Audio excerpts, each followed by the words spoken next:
Hey everyone, this is Black-Haired Shanks here, and I'm here today with a One Piece video.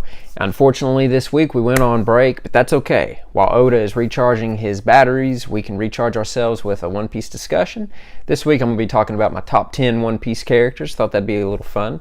Before we begin, I just wanted to say that the reason I haven't had as many videos as of late, and also I've been a little off the grid on social media, is due to the fact that I've had some technical difficulties. My wife, she's been helping me get started on the YouTube platform and stuff like that. Shout out to her too. You should check out her channel. I'll leave the link in the description and you can check her out. She's an amazing booktuber. She's actually getting ready for Booktubeathon and all that fun stuff. But yeah, you should check her out. Anyway, back to One Piece. We're gonna jet through these real quick and I'll let you know who my top 10 characters are. You know, there's hundreds of One Piece characters out there, hundreds, and it's hard to choose. It's hard to place them where you think they should go. So I'm gonna try to go as best as I feel. My list, of course, is gonna be different from your list, and I would love to hear your list in the comments down below. So yeah, at number 10, I'm going to put Inaru.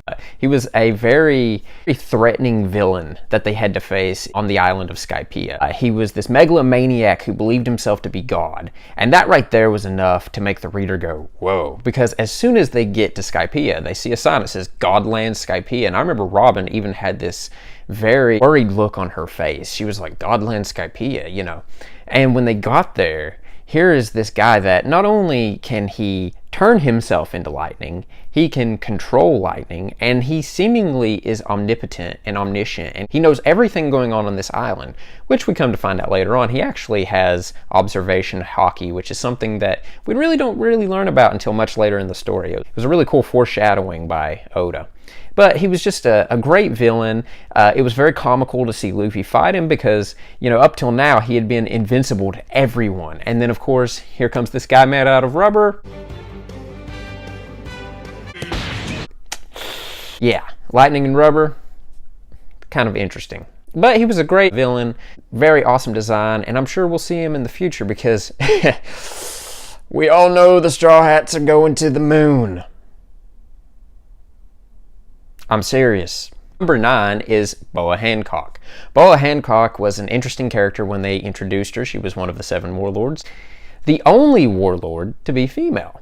And when we meet her, she's very bitter against males, and she hates men. Of course, too, this is due to her backstory, being a slave and such.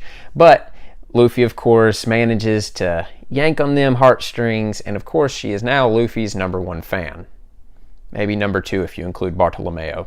Anyway, the reason I love Hancock, though, is her undying devotion to Luffy is one of the best things. You know, Luffy has an ability to make friends with just about anyone, but to gain their undying loyalty is amazing. Of course, too, she's madly in love with him, and I love that. I ship those two. You know, there's many who ship Luffy Nami. There's many who still believe it's going to be Luffy Vivi. I love Hancock and Luffy together. That's why I've got statues on top of my bookcase of them together. But I digress.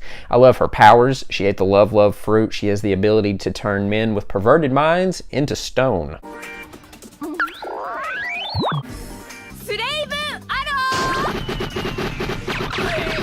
She's the queen of her own island, the queen of the Amazons, a warlord.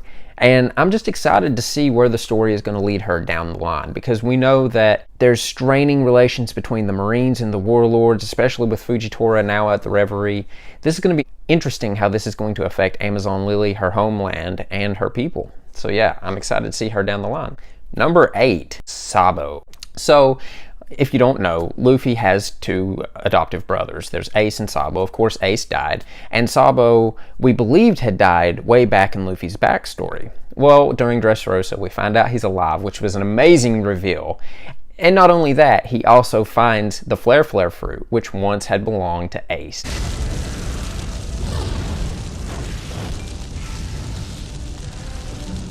And he is now seemingly inheriting Ace's will. He's an amazing character. He's the second in command of the Revolutionary Army led by Luffy's dad. He seems to kind of have a little bit of Luffy's kind of quirkiness mixed in with Ace's more seriousness, and I love the character. He's a great character. I can't wait to see what he's going to do at Reverie. I love Sabo. And at number 7, we've got Brook. Yo!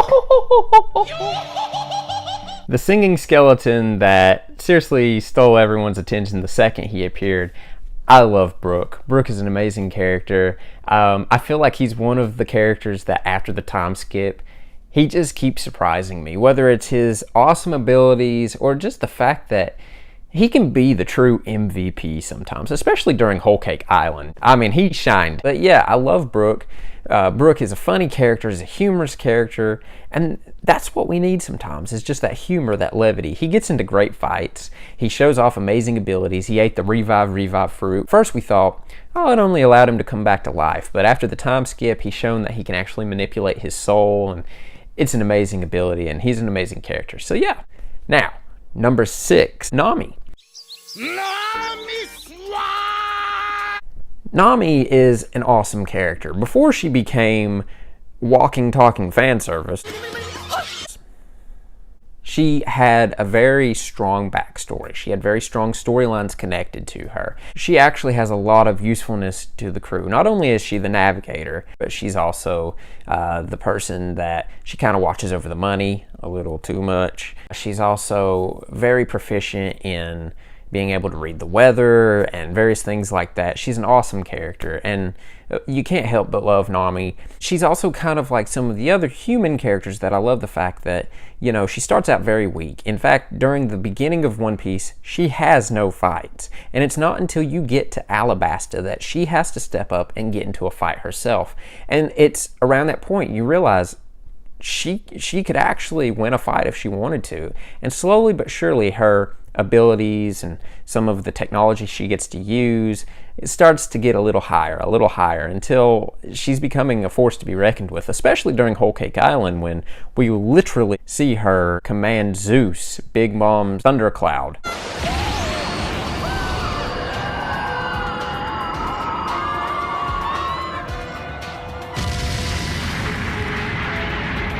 And use it to attack. And apparently Zeus is going to stick around with Nami from now on, so I'm anxious to see how that's going to go. At number 5, we've got Usopp.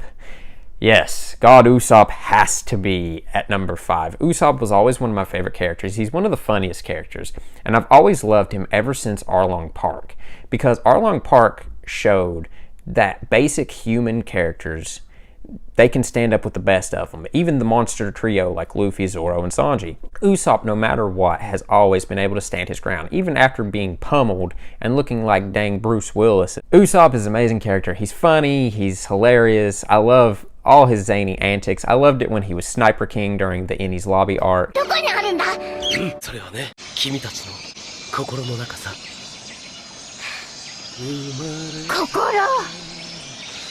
He's just a great character, and I love him. I'm definitely excited to see if we'll ever see Sniper King come back. Another thing that's interesting about Usopp is, you know, when we first met him, he was keen on telling lies. And I love that every single lie he ever tells ends up coming true. And my favorite one thus far, you know, the one lie he always relies on is, I have 8 million men. Well, knowing that we now have the Straw Hat Grand Fleet, it's making me wonder if he's going to be commanding 8 million men at some point in the future. We'll have to wait and see. At number 4, a character that just recently appeared in the One Piece manga and also in the anime, and that is Charlotte Katakuri.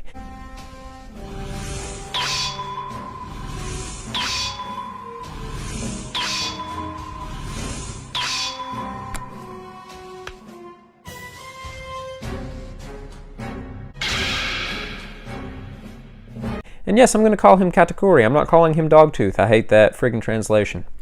Anyway, Charlotte Katakuri is a character that the second you see him, you're like, that dude looks cool. He's got leather and he's got tattoos. He's got his face covered in a scarf. He looks freaking cool. And then you come to find out about his abilities, which he ate the mochi fruit, which allows him to turn his body into mochi, which is a type of Japanese candy. What's awesome about this is that this power allows him to seemingly have the same abilities as Luffy. So his and Luffy's fight is literally a mirror fight, which kind of got foreshadowed earlier in the Whole Cake Island arc. But I loved it because no matter what Luffy threw at him, he'd throw it right back at him. He was a character that, up until now, Rob Lucci was the only one who really pushed Luffy over the edge, and I feel like Charlotte Katakuri, he did it better. I love the fight. You know, Luffy had to pull out a new transformation. It was an epic fight. And at the very end of the battle, we had a respect between Luffy and Katakuri, which I really loved.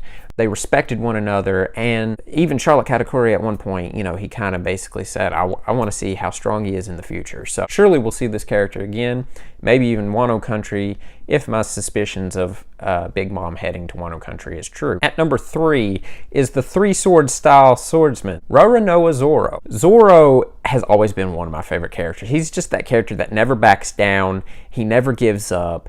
His will is stronger than steel half the time, and that's why I love Zoro. Zoro is just an epic character. He gets into the best fights in the series.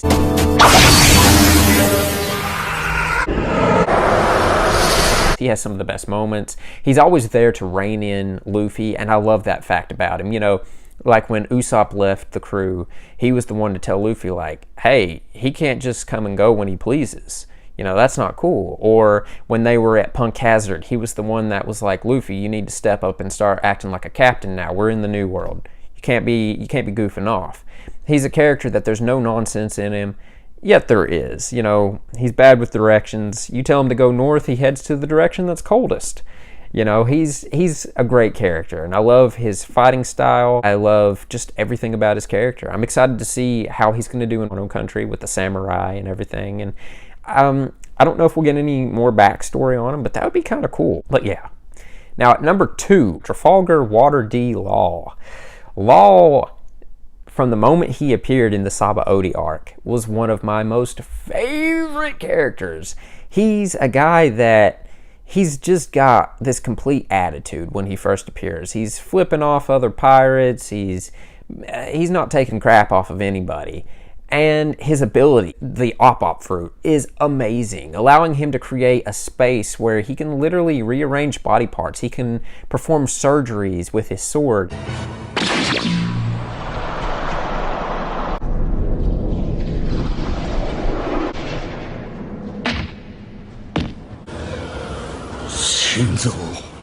It's the most amazing fruit ever, which there's also some mystery to this fruit, which the story hasn't delved into quite yet. And I'm excited to see where that goes. But Law has just been an amazing character. And then when we saw him again after the 2-year skip, you know, he offers to be Luffy's partner in an alliance so they can take down one of the emperors. And I love the fact that Luffy and Law have been teamed up for the entirety of since Punk Hazard. He's a great character. He had a really great arc during the Dressrosa arc and his backstory with Doflamingo, and I just love Law. And I'm excited to see where he's going to go in this. You know, some people think that at some point he may betray Luffy. Others think that he'll stick with Luffy and maybe end up just becoming maybe a captain in the Grand Fleet. We'll have to wait and see, but I'm excited to see where the story's going to take Law. And at number 1, you can't have a number 1 without Monkey D. Luffy. Monkey D. Luffy, the main character of the story, he's my favorite character of the series. I love Luffy. I love his determination. I love his goofiness. I love his power set.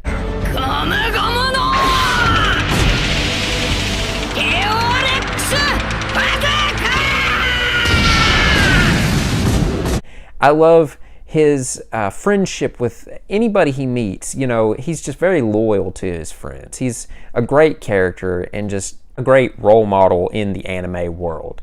You know, no matter what problems occur in the story, we know that at some point he's going to become Pirate King.